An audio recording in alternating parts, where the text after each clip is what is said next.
ఆచి చికెన్ మసాలా. హైదరాబాద్ లో ఎక్కడ చూసినా బోనాల సందడి కనిపిస్తోంది. భక్తులు పెద్ద ఎత్తున తరలి వచ్చి అమ్మవారికి మొక్కులు చెల్లించుకున్నారు.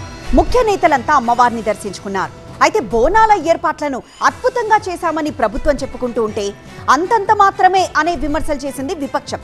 పండుగ నిధుల కేటాయింపుపై కూడా విమర్శలు ప్రతి విమర్శలతో రాజకీయం వేడి రాచుకుంది.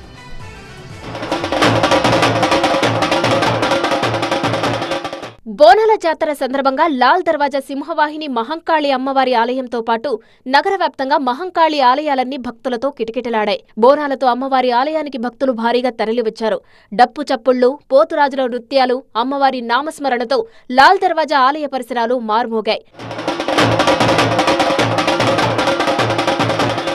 అంబర్పేట మహంకాళి అమ్మవారికి మంత్రి సీతక్క పట్టు వస్త్రాలు సమర్పించారు. మీరాలం మండి మాతేశ్వరి ఆలయంలో జరిగిన వేడుకల్లో దేవాదాయ శాఖ మంత్రి కొండా సురేఖ అమ్మవారికి బంగారు బోనం సమర్పించారు. ఈ కార్యక్రమంలో మంత్రి పొన్నం ప్రభాకర్ తో పాటు ఇతర నేతలు పాల్గొన్నారు. బోనాల పండుగ సందర్భంగా సికింద్రాబాద్ లోని శ్రీ ఉజ్జయిని మహంకాళి అమ్మవారిని దర్శించుకున్నారు కేంద్ర మంత్రి కిషన్ రెడ్డి. ఇక సింహవాహిని అమ్మవారిని దర్శించుకున్న కేంద్ర మంత్రి బండి సంజయ్ బోనాలకు సరైన ఏర్పాట్లు చేయలేదని మండిపడ్డారు. 2029లో అధికారంలోకి వచ్చిన వెంటనే భాగ్యలక్ష్మి అమ్మవారి ఆలయాన్ని గోల్డెన్ టెంపుల్ గా మారుస్తామని స్పష్టం చేశారు.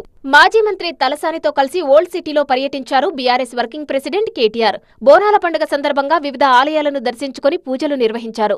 నాంపల్లిలోని ఏడుగుళ్ల పోచమ్మ అమ్మవారితో పాటు భాగ్యలక్ష్మి అమ్మవారిని, లాల్ దర్వాజా సింహవాహిని మహంకాళి అమ్మవారిని దర్శించుకుని మొక్కులు చెల్లించుకున్నారు.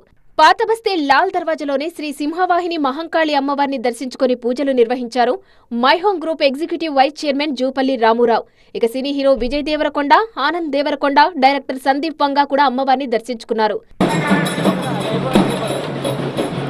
బోనాల సందర్భంగా సికింద్రాబాద్ కంటోన్మెంట్లోని మారేడుపల్లి మైసమ్మ తల్లి ఆలయానికి చేసిన ప్రత్యేక అలంకరణ, లైటింగ్ భక్తులను విశేషంగా ఆకట్టుకుంది.